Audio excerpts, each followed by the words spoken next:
Hello friends, welcome to my YouTube channel. Muskan सामान and आज हम पढ़ेंगे हमारा अगला टॉपिक जो है सस्टेनेबल डेवलपमेंट। तो सस्टेनेबल डेवलपमेंट होता क्या है? Sustainable economic development means development should take place without damaging the environment and development in present should not compromise with the need of future generation. मतलब जो सस्टेनेबल डेवलपमेंट होती है उसका मतलब है कि जो डेवलपमेंट हो रही है और उससे हम इन्वायरमेंट जो है हमारी उसे डैमेज नहीं कर रहे हैं, उसे पॉल्यूट नहीं कर रहे हैं।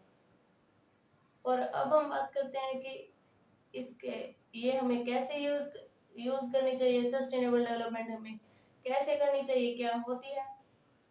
तो ये वो डेवलपमेंट होती है जिसमें हम रिसोर्सेज को केयरफुली और जुडिशली यूज करते हैं, जिससे कि जो फ्यूचर जनरेशन हैं उनकी नीड के साथ हम कोई कॉम्प्रोमाइज नहीं करते हैं, उनके लिए भी हमारे रिसोर्सेज बचे रहते हैं। तो इसे हम कहते हैं सस्टेनेबल डेवलपमेंट। हमारा नेक्स्ट टॉपिक जो है अर्थ समिट एंड इट्स एम। जो अर्थ समिट है वो और उसके एम्स।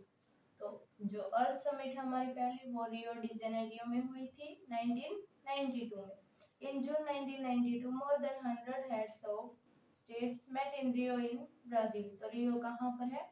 ब्राजील में, for the first international earth summit. तो जून 1992 में 100 से ज्यादा हेड्स, जो जितने भी स्टेट्स थे उन सभी के रियो नाम की जगह जो कि ब्राजील में उसमें मिले। किसके लिए? फर्स्ट इंटरनेशनल अर्थ समिट के लिए। अब हम बात करते हैं इसके एम्स की। तो ये जो अर्थ समिट थी फर्स्ट, इसके एम्स क्या क्या थे, ये क्यों बुलाई गई थी? The summit was convent for addressing urgent problem of environmental protection. तो जो इन्वायरमेंटल पॉल्यूशन ज्यादा हो रहा था, इन्वायरमेंटल डिग्रेडेशन ज्यादा हो रहा था, उसके लिए अर्जेंट प्रॉब्लम थी ये, इसके लिए ये फर्स्ट इंटरनेशनल अर्थ समिट बुलाई गई थी। अब सेकंड एम जो है इसका वो है it discuss socio economic development at the social level. इसमें क्या डिस्कस किया गया था? जो सोशियो इकोनॉमिक डेवलपमेंट है, सामाजिक और जो इकोनॉमिक डेवलपमेंट है उसे डिस्कस किया गया था।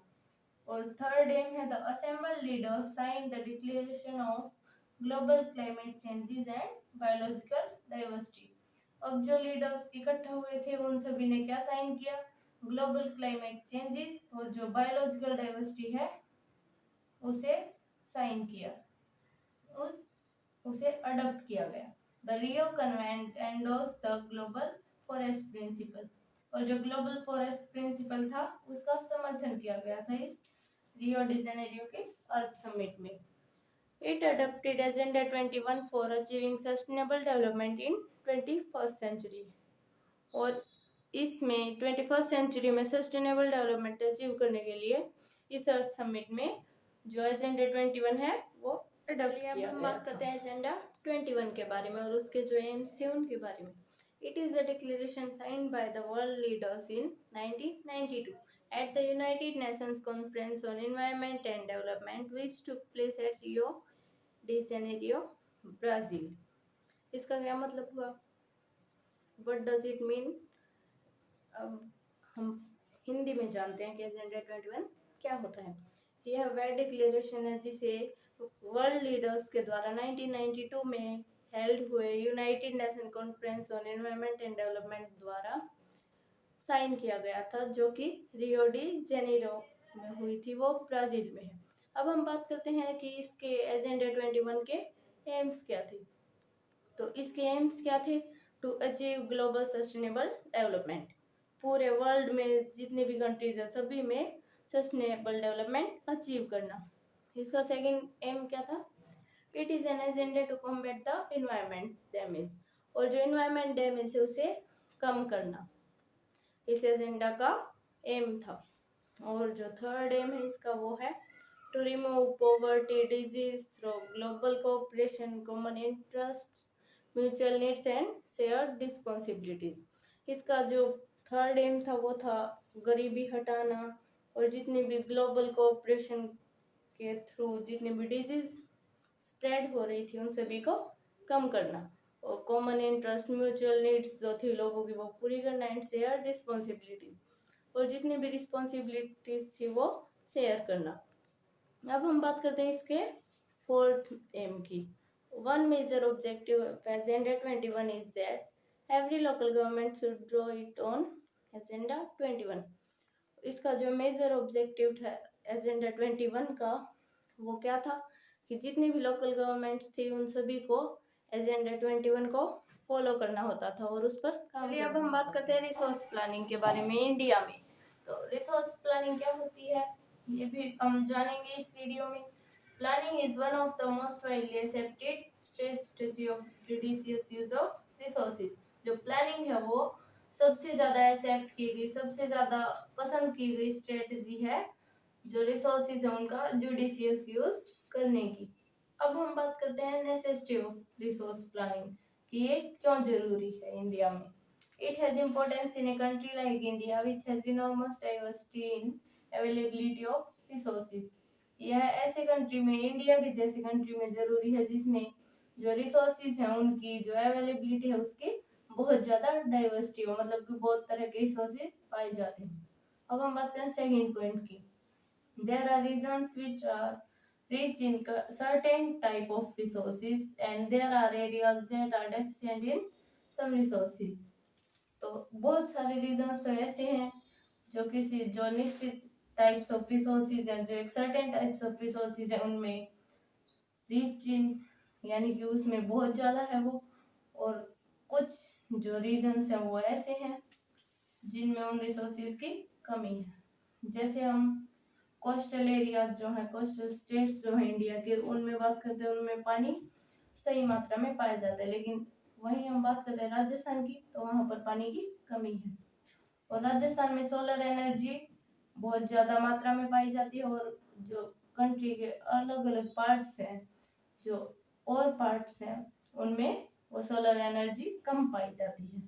तो अब हम बात करते हैं हमारे नेक्स्ट पॉइंट की, वो है there are some reasons which can be considered self sufficient in terms of the availability of resources and there are some regions where there is acute shortage of some vital resources। तो there are some regions, हमारे country में कुछ ऐसे regions भी हैं जिन्हें जो availability of resources है उनकी टर्म्स में सेल्फ सफिशिएंट भी कहा जाता है, जो अपने आप में ही एनफ हो, मतलब कि उनका काम चल सकता है। And there are some reasons where there is acute shortage of some vital resources. और कुछ रीजन्स ऐसे भी हैं जिनमें कुछ जो बड़े बड़े रिसोर्सेज हैं उनकी बहुत ज़्यादा शॉर्टेज है। अब हम बात, तो इन पॉइंट्स से हमें पता चलता है कि planning of resources is very essential. तो रिसोर्स प्लानिंग बहुत ज़्यादा जरूरी है। Processes involve in resource planning की, रिसोर्स प्लानिंग जो होती है उसमें कौन कौन सी प्रोसेसेस होती हैं। तो फर्स्ट है identification and inventory of resources across the regions of the country. तो जो फर्स्ट प्रोसेस है इसमें वो है first step identification and inventory of resources. तो identification and inventory of resources से हम क्या समझते हैं कि रिसोर्सेज को पहचानना कि कौन से रीजन में कौन सा रिसोर्स है। This involve surveying, mapping and finding the qualitative measurement of resources. इसमें क्या क्या शामिल है, सर्वेइंग, सर्वे करना और रिसोर्सेज को ढूंढना, mapping and finding the qualitative measurement of resources, और जो रिसोर्सेज की मेजरमेंट है कि वो कितनी मात्रा में पाए जाते हैं उस स्थान पर, वो सभी। अब हम बात करते हैं सेकंड प्रोसेस, सेकंड स्टेप की, जो प्रोसेसेस इन्वॉल्व हैं उनकी। Evolving a planning structure endowed with appropriate technology, skill and institutional setup for implementing resource development plans. तो जो सेकंड स्टेप है वो है कि एक प्लानिंग स्ट्रक्चर तैयार करना जिसमें कि अप्रोप्रिएट टेक्नोलॉजी यूज हो, स्किल्स यूज हो, और जो इंस्टीट्यूशनल सेटअप है, जो रिसोर्स डेवलपमेंट प्लान्स है उन्हें इम्प्लीमेंट करने के लिए, वो सभी इसमें आएंगे। और जो लास्ट स्टेप है, जो थर्ड स्टेप है वो है matching the resource development plans. जो रिसोर्स डेवलपमेंट प्लान्स है वो मैच करना। India has made concerted efforts for achieving the goals of resource planning right from the first 5-year plans launched after independence। तो जो India है उसने कोशिशें की हैं किसके लिए, जो गोल है रिसोर्स प्लानिंग का उसे अचीव करने के लिए, और कब से किए हैं, जो फर्स्ट 5-year प्लान था जो कि इंडिपेंडेंस के बाद लॉन्च हुआ था उससे। तो ये तो था हमारा टॉपिक। अगर आपको ये वीडियो पसंद आया हो तो लाइक और शेयर करना ना भूलें। और अगर आपको क्लास 10th की एसएस से सोशल साइंस से रिलेटेड और भी वीडियो चाहिए तो आप इस चैनल को सब्सक्राइब करना ना भूलें। Thanks for watching my video.